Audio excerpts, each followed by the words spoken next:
So, my story begins in 2017. Now, if you live in Australia, this is a very exciting and a very sad year for everyone. This is the year Holden officially closed. And this is where my story begins. So, started off with me buying this. This is my 2017 VF SV6, and this is the day I picked it up from the dealer. Sorry, I had no interest in cars back then. This is the only photo I have of when it was stock.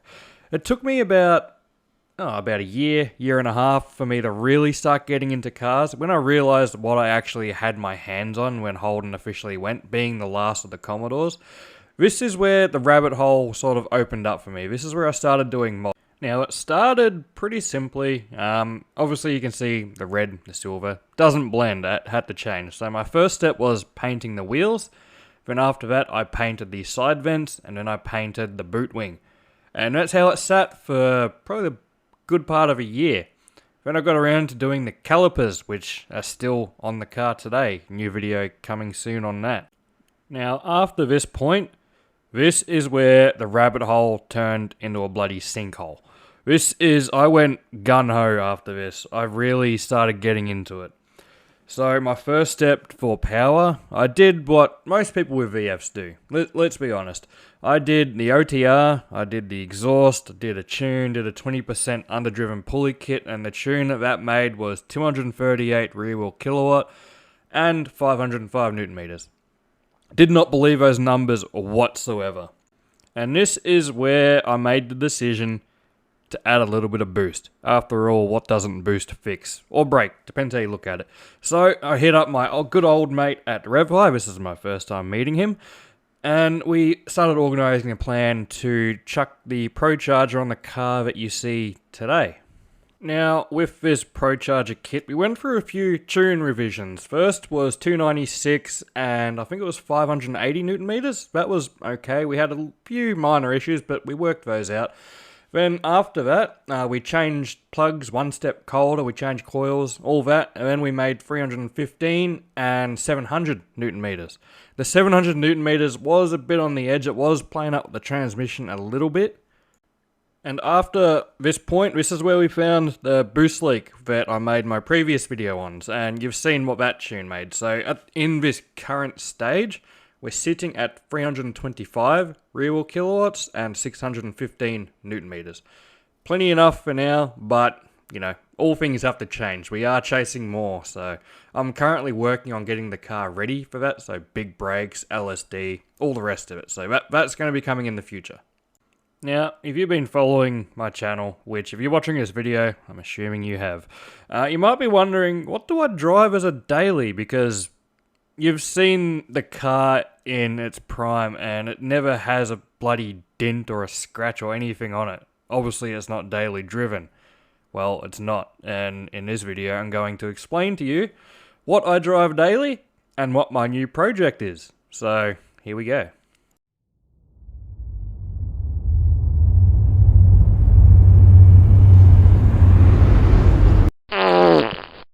Behold the magnificence. I know what you're thinking, don't worry, it gets better. Just keep watching, trust me, you're not going to want to miss this. Alright, are you ready? Am I ready? Yeah, just... These are the sounds that your car should be making. Just ignore that. These are the sounds that your car should be making. Oh yeah, do you like the touchscreen?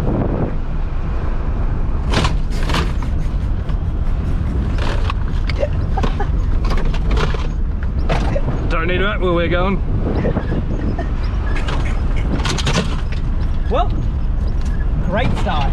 Great start.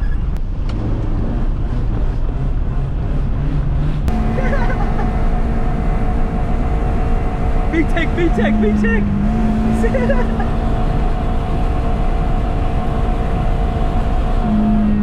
Blow up already! Oh yeah, do you want to see my mirror?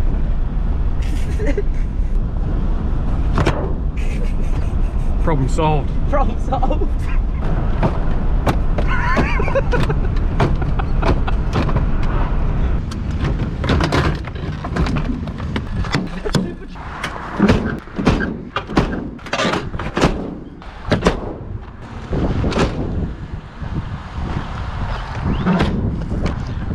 has it.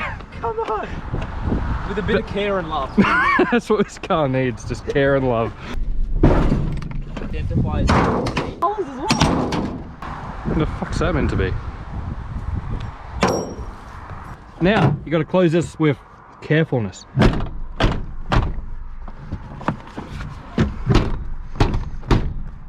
I got it.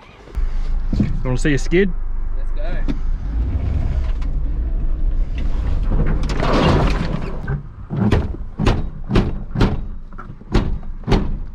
Come on, I know you can do it. We're gonna get served petrol in this. Come on. I'm currently trying to close the door. It's There we go. nice. I don't think tyres should be our first cause of concern. Okay. Where the fuck did that come from? Where the fuck did the KFC supercharged sauce fly out of? Wobble, wobble, wobble, wobble, wobble.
Well, we got the oil light on.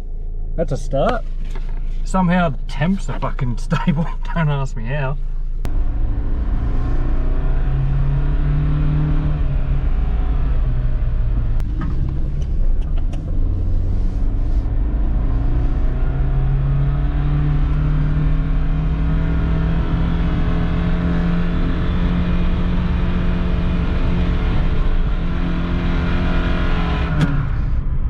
There she goes. I think we killed it.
Now that that waste of a car space has been dealt with, it's time to introduce you to the new project / daily. If This is a 2007 VE SV6. LY7 engine, M82 5-speed automatic transmission. It's honestly nothing special, but I love the colour. I've always wanted a green ute, now I have one. So it's not perfect. I mean, I picked it up quite cheap. It has got a few issues.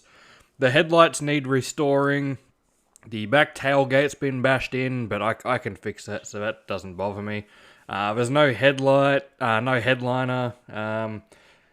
The sunglass holder comes down with a bit of force. So, nothing too major, things you expect from a car of this age. It's nothing major, like, I can fix most of this, so it doesn't bother me. Got the car cheap, but still needs a bit of work. So we're going to start that work by restoring the headlights. Now, for this stage, I did a wet sand and then a cut, followed by a polish, plus a reapplication of clear coat. So the driver's side headlight has some damage on the inside of it, but there's nothing I can do about that, but it was still enough to pass the roadworthy.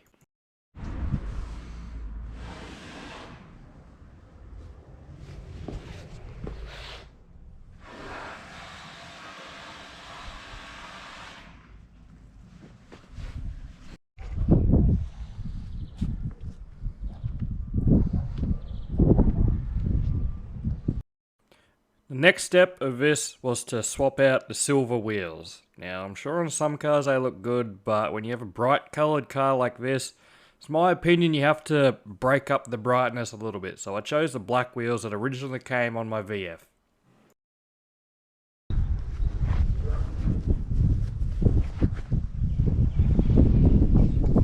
Following this, it was time to detail the interior a little bit. Now, this car belonged to a tradie, and he did use it as pretty much his primary work car before he bought, one of those diesel pig fucking things that tradies love. So as you can see, it needs quite a bit of work. Now, my process for the interior plastics is really quite simple. I start off by spraying some APC over all the interior plastics. Then I grab my steam machine with a brush attachment and steam in the APC all over the plastics. Now what this does is the APC, as you know, is a cleaning detergent, and the steamer with all the heat it provides does a really good job mixed in with the APC of breaking up all the dirt, all the grime and all the build-up from especially plastics that have been sitting for numerous years. Then all you do once you're done, you just grab a microfiber, you wipe down the panels you've cleaned, all the plastics. Then you go over with a dressing of, your choice. This can be 303, which I use, or it could be Armor All, it could be literally anything. This basically just provides sun protection, as well as putting a gloss, pretty much new finish all over your plastics. But you have to do this step first. You have to make sure all the buildup is off of the plastics before you apply any kind of sun protectant / interior dressing. Now, this car is going to be daily driven for quite a while, so I didn't go completely overboard on the interior. I just wanted to bring it back to being nice-ish. So we did the steam cleaning, we did all the plastics, we did all the dressing, we did all of that. Didn't pay too much attention to the center dash because I'm ripping all that out and putting a touchscreen in anyway. And I am getting rubber floor mats, so I didn't spend too much time on the floors, mostly just the plastics and all the places in the immediate vicinity of the driver and the passenger. And now begins the long and arduous process of restoring the paint. So to start this process, you just do a basic wash, what you would normally do, followed by a clay bar. Now, a clay bar is very important. What a clay bar is going to do, you're going to rub it over the surface of your paint with a bit of lubricant. I just use car soap and water. It works just fine. There's heaps of products you can use, but this is the cheapest and easiest way to do it. What this does is it's going to lift all the contaminants off the paint, and by the time you're done, the only thing you're going to have left is bare paint, and that is it. You don't want to just go gun-ho doing a cut and polish, because whatever contaminants are sitting on the paint that you can't see is going to affect the finished product in the way that you're basically just going to be cut and polishing dirt into your paint and just destroying it even further.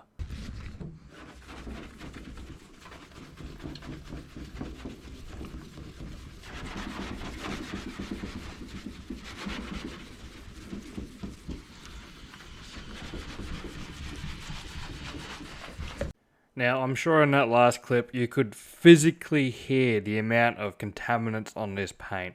That surface abrasion that you were hearing, that should not be there. After a clay bar, you will not hear anything. However, when you're doing the clay bar, if you're hearing that abrasion sound, that's good. That means that the stuff is lifting and the clay bar is catching it. So once you've completed that and you go over the whole car, then you just start with the cut. On this particular car, I just chose to do a one-step. If I was doing like a weekend or a car that doesn't come out very often, I'd probably do a two-step, which is a cut and a polish separated. The compound I'm using here is known as a one-step. It's a cut and polish combined into one. The end product isn't as good as a two-step, but for a daily driver, it's going to work just fine. Now, I usually put a line of tape over the center of the bonnet, and I do what you're seeing here. So on the left that we're on now, you can see the cut and polished side of the paint. Going back over the right, that was it before I touched the cut and polish. Now you can see just the amount of haziness in the sharpness of the light that I'm using from here going over to the left. Now you can really see it. I've got the light facing both sides, cut and polished and bare. You can really see the difference that this process makes.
Now, following the cut and polish paint correction, I do what is called an ISO bath.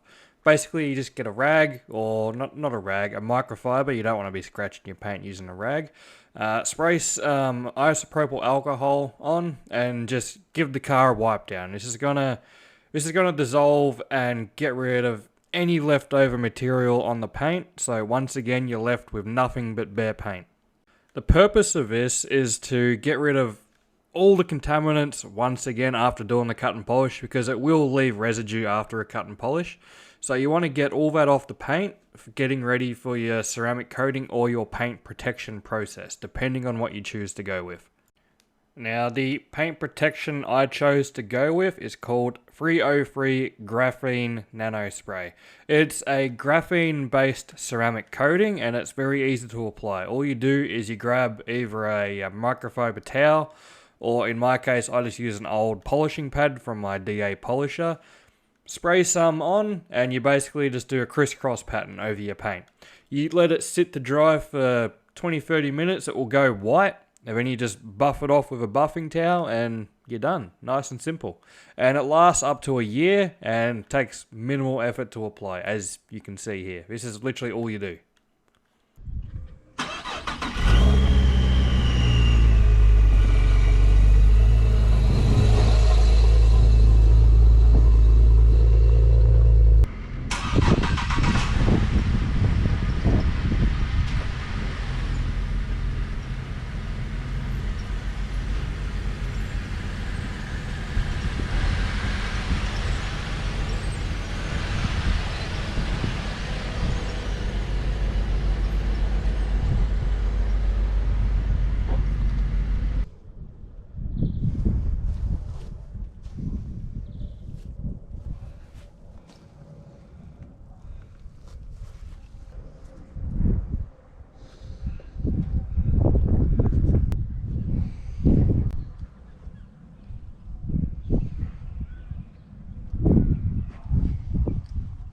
So, fully paint corrected, fully paint protected. Now it's time to start on some cosmetic mods. So I chose to break up the green a little bit more, so I'm going to be painting the side mirrors. I am also going to be painting the door handles. Too much green does look great, but you need to break it up a little bit. So painting the side mirrors and the door handles will do a great job at doing just that.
Now, in terms of doing work to this car, at this current stage, this is going to be it. It's just a good looking daily just to get me to A to B.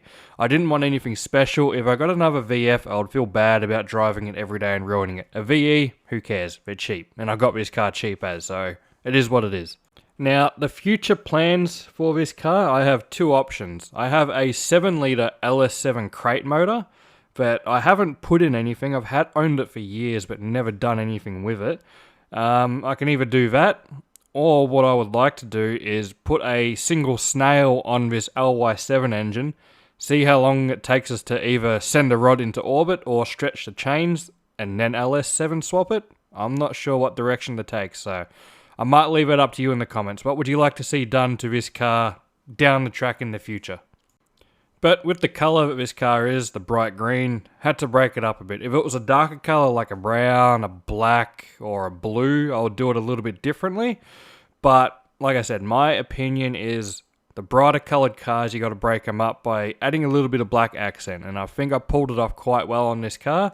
I'll leave it up to you in the comments. Let me know what you think, if you like how it looked stock, or if you liked how it looked after all the work I've done to it. So, that's it for this video at the moment. This is pretty much part one. I will be making other parts in the future. I don't know when, but they will be coming. So let me know what you think. I hope you enjoyed, and I'll see you in the next one.